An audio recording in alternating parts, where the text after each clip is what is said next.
The first kind of really interesting marker for me was in the summer, right? Summer box office, specifically on the movie side.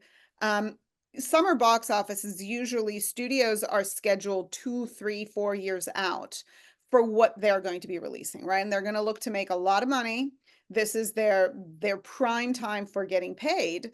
And so every weekend you expect the studios to win it with their top movie, whatever it is.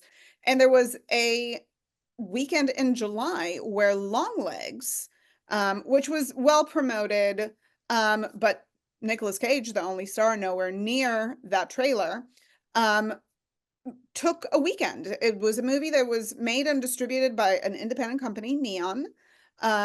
Yes, it's horror. Yes, it leans back into kind of these horror investigative movies that we used to love in the 90s, but it took a box office weekend. Like, that's crazy. And that to me kind of went against the idea of like, oh, everything has to be IP. And if you don't have IP, nobody wants to look at it.